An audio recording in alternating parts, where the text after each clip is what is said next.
Hi, কি অবস্থা সবার? This is Asif Iqbal Mamun and welcome to your YouTube channel P for Programming. Last ভিডিওটা আমরা মূলত যে বিষয়টা নিয়ে আলোচনা করেছিলাম তা হচ্ছে প্রোগ্রামিং সি এর বেসিক যে স্ট্রাকচার সেই স্ট্রাকচারটা নিয়ে। অর্থাৎ কোডে কিভাবে করতে হয়, কোডের স্ট্রাকচারটা কেমন হয়, সেই স্ট্রাকচারটার ভিতরে কি কি আছে এবং প্রত্যেকটা বিষয় আমি চেষ্টা করেছি আমার সাধ্যমতো ডিটেলসে বলার, যে কোনটা কি কারণে ইউজ হয়, stdio.h এইটা কি, মেইন ফাংশন কি, ফাংশন কখন হয়, তারপর হচ্ছে মেইন ফাংশনের ভেতর আমাদের কি কি লিখতে হয়, বাইরে লিখলে কি হয়, এসব আমরা আলোচনা করেছি এবং আমরা সেটা প্র্যাকটিক্যালি দেখেছি। আজকের যে বিষয় বা আজকে আমাদের যে আলোচনার বিষয়, আজকে আমরা মূলত দুইটা টপিক নিয়ে আলোচনা করব, দুইটা অনেক ছোট টপিক। তো আমরা আজকে যে দুইটা টপিক নিয়ে আলোচনা করব তা হচ্ছে variable and data types in C. তো আমি এমনভাবে আলোচনা করব যাতে আপনাদের এটা একদম মাস্টার হয়ে যান এই বিষয়টাতে, যে ভেরিয়েবল কাকে বলে এবং পাইথনে সিতে যে ডাটা টাইপসগুলো আছে সেই ডাটা টাইপসগুলো মূলত কি এবং কত প্রকারের ডাটা টাইপস আছে। তো প্রথমে যে বিষয়টা নিয়ে আমরা আলোচনা করব তা হচ্ছে ভেরিয়েবল। ভেরিয়েবল নিয়ে আলোচনা করার আগে আমি আপনাদেরকে একটা ছবি দেখাবো। আপনারা আপাতত এই যে এই দুইটা ছবি বাদ দিয়ে জাস্ট ফার্স্ট যে পিকচারটা সেই ফার্স্ট পিকচারটা দেখেন। এখানে একটা বক্সের মাঝে একটা আপেল আছে। তো আমরা যদি এটাকে বলি যে একটা আপেলের বক্স, তাহলে কিন্তু আমাদের ভুল হবে না, ঠিক আছে? সেকেন্ড পিকচারের দিকে আসি। এইখানে দেখেন একটা বক্স, কিন্তু এইখানে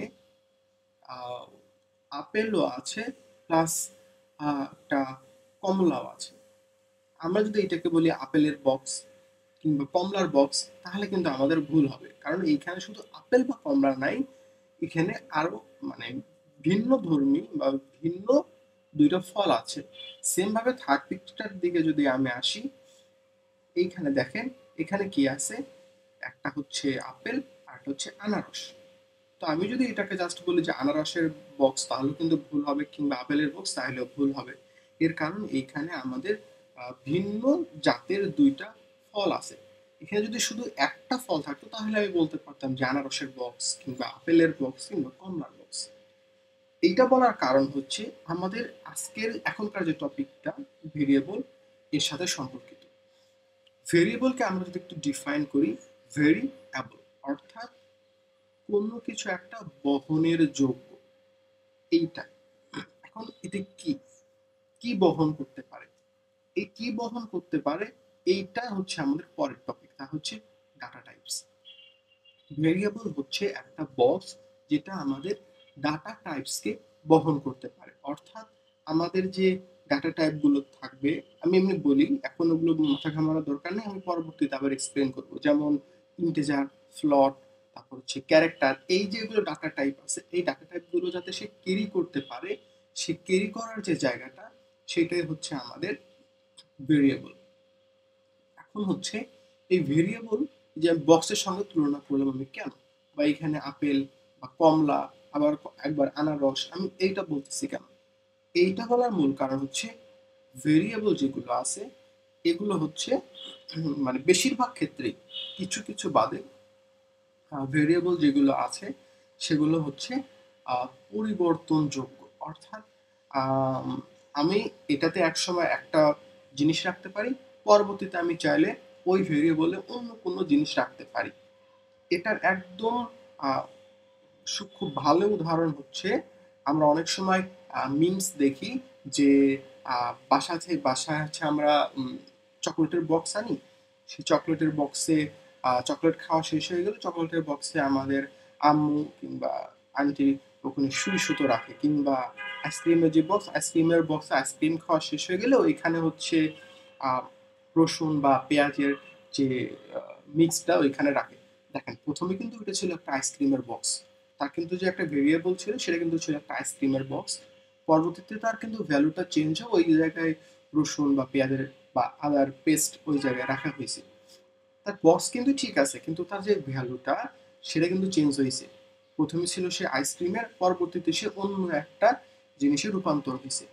এই যে এইটা অর্থাৎ ভেরিয়েবলের যে ভ্যালুটা এইটা চেঞ্জ হয়েছে কিন্তু।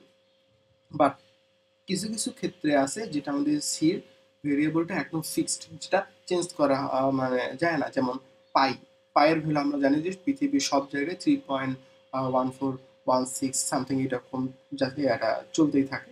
তো এই যে এইটা কিন্তু একদম ডিফাইন করা, এইটা কিন্তু আমি বা আপনি চেঞ্জ করতে পারবো না, এটা ফিক্সড।